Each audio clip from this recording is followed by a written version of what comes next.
Barmaq izlərimiz. Barmaq izlərimiz bildiyimiz kimi fərqlidir. İndiyə qədər yaranmış insanların heç birinin barmaq izi digərinə bənzəmir. Yaradan sanki hər kəsin kodunu genetikasında yaratdığı kimi, zahirdə barmaq uclarında yaratmışdır. Barmaq izlərinin hər insana özəl və fərqli olduğu ilk dəfə 1824-cü ildə fikir olaraq bildirilsə də, bunun dəqiq sübutu 1880-cı ildə olmuşdur.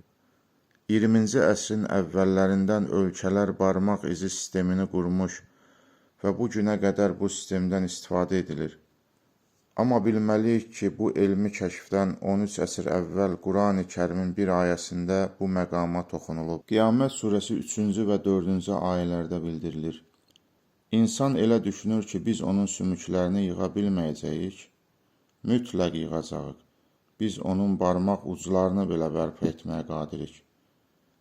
Ayədən də göründüyü kimi Rəbbimiz torpaq olduqdan sonra bizi yaradacağını bildirir. İnsanın çox mürəkkəb quruluşa məxsus orqanları var. Məsələn, göz, ağız, dil, ürək və s. Amma çox maraqlıdır ki, Allah yaratma məsələsində diqqəti barmaq uclarına çəkir. Bəlkə 300-500 il əvvəl bu ayəni eşidənlər barmaq uclarına çəkilən diqqəti anlamaya bilərdilər. Amma indi bu ayənin ilahi bir məlumat olduğu başa düşülür. Təbii ki, düşünənlər üçün.